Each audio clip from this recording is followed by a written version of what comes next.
अस्सलाम वालेकुम क्लास। आज आप लोगों को मैं जो टॉपिक पढ़ाने जा रहा हूँ it is singular and non singular matrix. तो सिंगुलर मैट्रिक्स और नॉन सिंगुलर मैट्रिक्स बेसिकली आज का टॉपिक है। सिंगुलर मैट्रिक्स और नॉन सिंगुलर मैट्रिक्स किसको कहते हैं? इससे पहले आपने टाइप्स ऑफ मैट्रिसेस पढ़े थे। तो टाइप्स ऑफ मैट्रिसेस में आपने ये तो कहीं नहीं पढ़ा सिंगुलर मैट्रिक्स है या नहीं। वजह उसकी है कि इस चीज को निकालने के लिए आपको डिटर्मिनेंट पहले पता होना चाहिए, और डिटर्मिनेंट क्योंकि पिछली एक्सरसाइज में नहीं पढ़ा था तो वहां पर इसका हमने जिक्र भी नहीं किया। सिंगुलर मैट्रिक्स क्या है? ऐसा मैट्रिक्स जिसका डिटर्मिनेंट की वैल्यू जीरो आ जाए उसे हम कहते हैं सिंगुलर मैट्रिक्स।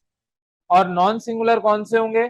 जिसकी वैल्यू जीरो के बराबर ना आए। तो ऐसे मैट्रिक्स जिसमें आपके पास आंसर फाइनल डिटर्मिनेंट का जीरो ना आए उसे आप कहते हैं नॉन सिंगुलर मैट्रिक्स। अब सिंगुलर मैट्रिक्स और नॉन सिंगुलर मैट्रिक्स क्या रेक्टेंगुलर मैट्रिक्स के हो सकते हैं? अगर ये सवाल आपसे मैं पूछूं कि आप अगर जितने भी मैट्रिसेस सॉल्व कर रहे हैं, जितने भी डिटर्मिनेंट्स निकाले, अभी तक कोई आपने रेक्टेंगुलर मैट्रिक्स का डिटर्मिनेंट निकाला? नहीं निकाला। तो हम यही बात कंक्लूड करेंगे कि आपके पास जितने भी डिटर्मिनेंट निकाले जा रहे हैं स्क्वायर मैट्रिक्स के निकाले जा रहे हैं, और singular matrix is a type of square matrix. अब सिंगुलर मैट्रिक्स कैसे निकालते हैं? तो डिटर्मिनेंट हम निकालना सीख चुके हैं। क्वेश्चन नंबर 4 आपकी किताब का वो डिस्कस कर रहा हूँ।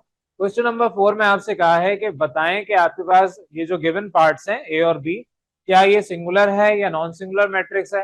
तो जो भी ए और बी आपको मैट्रिसेस गिवन है इनको आपने पहले डिटर्मिनेंट निकाल के सॉल्व करके बताना है। तो सबसे पहले आप क्वेश्चन उतारेंगे प्रॉपर तरीके से, यहाँ तो मैं डॉट डॉट डाल देता हूँ, आपने इसको प्रॉपर अपने रजिस्टर में उतारना है। सोल्यूशन की प्रॉपर हेडिंग डालेंगे ब्लू मार्कर से, दिल चाहे तो अंडरलाइन ब्लैक से करेंगे, फिर हवाला देंगे सिंस ए मैट्रिक्स ये गिवन है।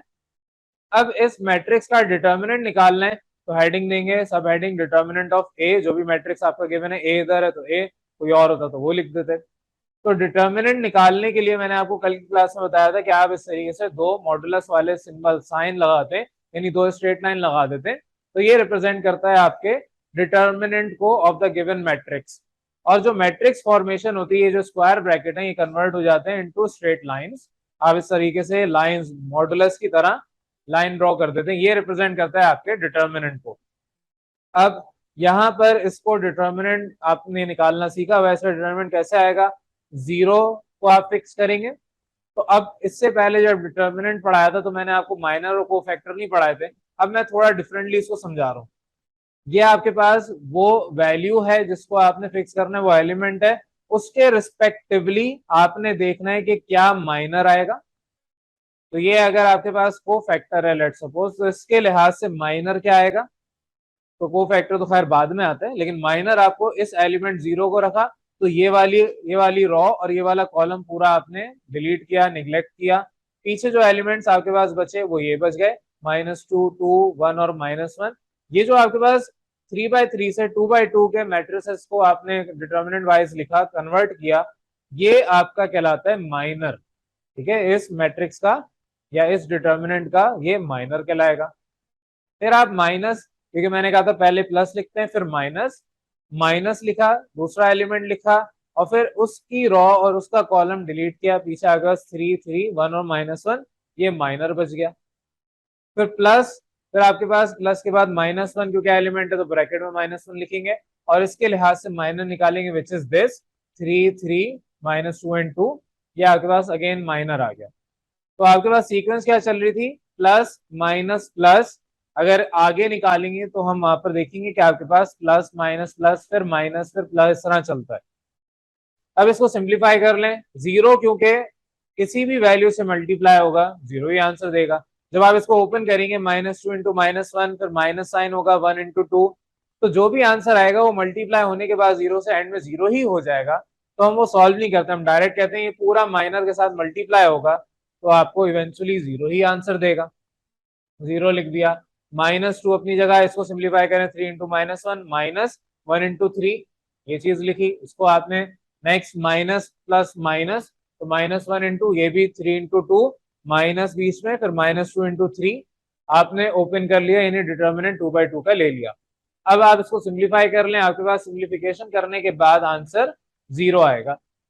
जब आपके पास ये कंडीशन आ गई तो आप कहेंगे कि hence the given matrix is a singular matrix. अब अगर ये कंडीशन नहीं आएगी तो जो गिवन मैट्रिक्स होगा it will be non singular. तो ये वाला मैं आपको करवा नहीं रहा, करवा तो खैर रहा हूँ, समझा नहीं रहा इतनी डिटेल में कि आपको सवाल जो गिवन है उसका सेकंड पार्ट डी मैट्रिक्स ये गिवन है, इसको सॉल्व करना है, डिटर्मिनेंट लेना है। मैं डायरेक्ट आपको सोल्यूशन उधर लिखा हुआ है, आप कर भी सकते हैं, देख भी सकते हैं।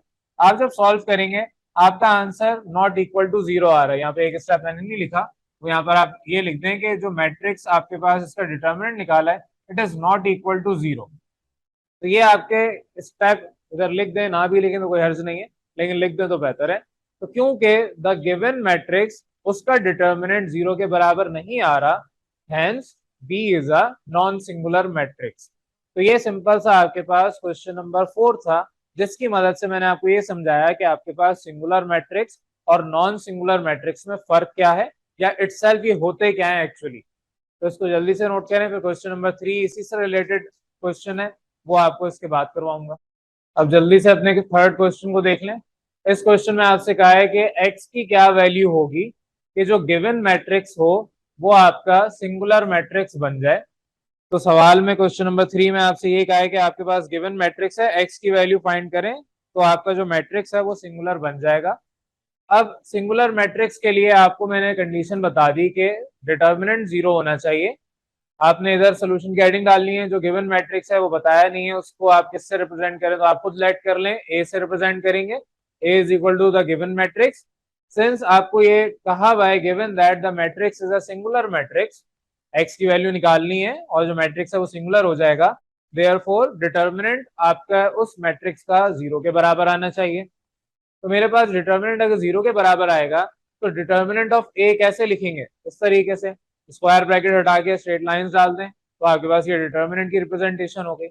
2/2 का डिटर्मिनेंट कैसे सॉल्व करते हैं, 5 माइनस एक्स मल्टीप्लाई होगा 4 से, माइनस साइन आएगा बीच में, 2 मल्टीप्लाई होगा एक्स प्लस 1 से, इस तरीके से आपने लिख दिया। सिंप्लीफाई कर दें, 20 माइनस ये आपका 4 5 20 minus 4x minus 2x minus plus minus 1 into 2 2।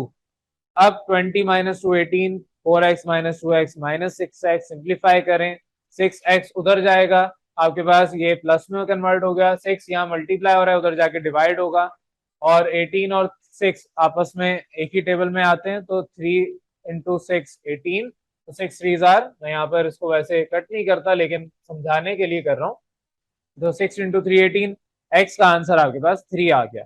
तो ये on the basis of singular और नॉन सिंगुलर मैट्रिक्स का कॉन्सेप्ट, उसकी बेसिस पे आपको ये सवाल करवाया गया। ऑल्दो मुझे ये पहले करवाना चाहिए था क्योंकि किताब की सीक्वेंस में पहले, लेकिन आपको टॉपिक जब तक पता नहीं होगा तब तक आप इसको सॉल्व नहीं कर सकते। तो पहले हमने क्वेश्चन नंबर 4 किया, फिर क्वेश्चन नंबर हम अब 3 कर रहे हैं।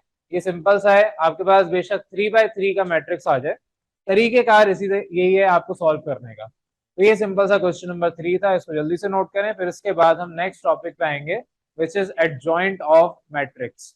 क्लियर है यहाँ तक?